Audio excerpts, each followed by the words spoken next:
Channel Kunnu cooking को जो थी कि आज आपण गोटे नुआ रेसिपी आनी जार ना है नड़िया बैगण तरकारी जहाँकि नड़िया रसर प्रस्तुत हुए आईटा बिना प्याज रसुण। जदि आपको ये रेसिपी भल लगे आप लाइक शेयर और सब्सक्राइब करदे। चलतु शिखी ना आज नुआ रेसिपी नड़िया बैगण तरकारी।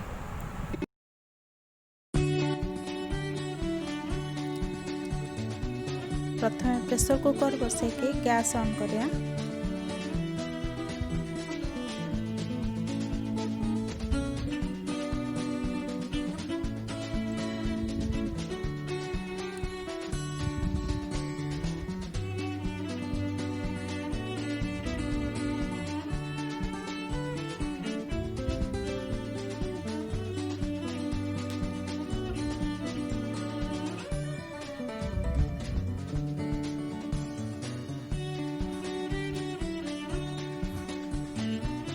से 4 चम्मच तेल बहुत अल्प मात्रा रे मैं तेल नहीं 4 चम्मच तेल दे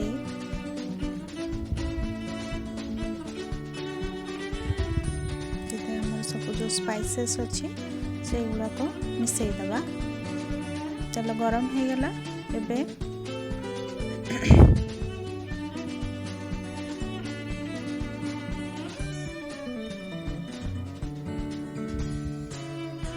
जीरा गुजराती दालचीनी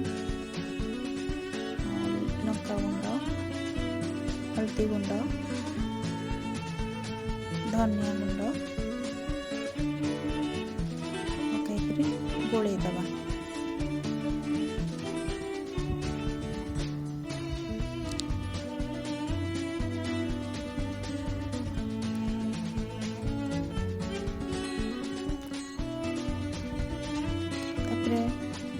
आलू नहीं ताको प्रेसर पके भाजवा टिके सब मसला जमती मिसी जीव।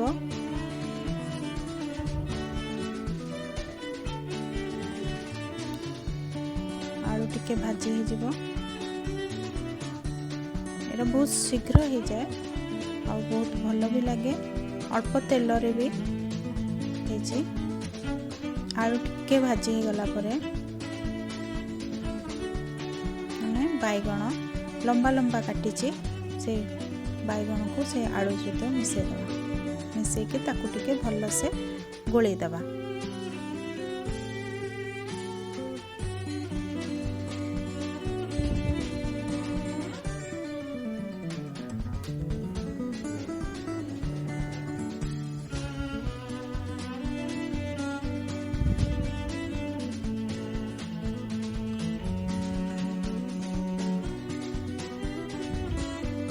से गोलई दबा। सबू मसला जमती आलू आ बैगण देर मिसी जीव।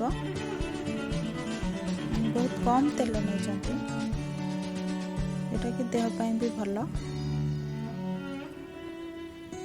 बिना प्याज रसुण जेहेतु ओषा बार आपड़ खाईपर कि गोटे टमाटो ताको चुन चुन कर काटिक मिसेली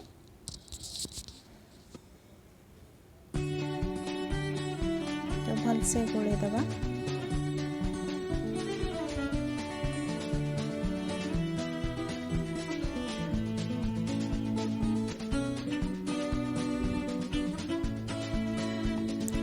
बर्तमान टिके लुण जिते आप स्वाद अनुसार लुण पकेबे। मु तो अल्प लुण पकाए जेतु घरे बीपी पेसेंट अच्छा से मोर सब अल्प लुण आउ तेल भी मुझे रोषे करे। जो करी नड़िया रस नड़िया को बाटी रस आउ कंचा लंका 2टा भी ग्राइंड कर देथिले ताको भल से गोलई दबा।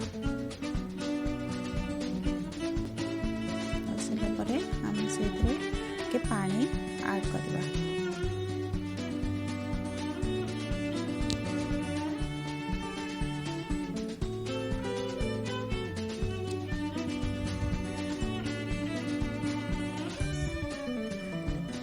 गोटे बाउल जेहेतु मेजरमेंट कर गोटे बाउल नहीं छोट ପାଞ୍ଚ ବାଉଲ। ଆପଣ ଯଦି ବେଶୀ ଝୋଳ ରଖିବାକୁ ଚାହାନ୍ତି ତାହେଲେ ବେଶୀ ଆଡ଼୍ କରିପାରିବେ।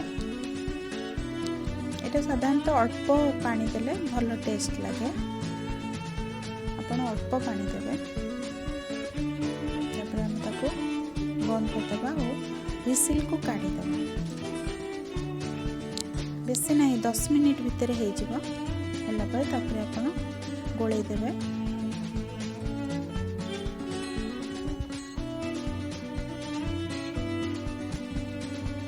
ଟିକେ ଗରମ ମସଲା ଦେଇ ଆପଣ ଗାର୍ନିସିଂ କରିବେ। ଏବେ ଆପଣଙ୍କର ପ୍ରସ୍ତୁତ ହେଇଗଲା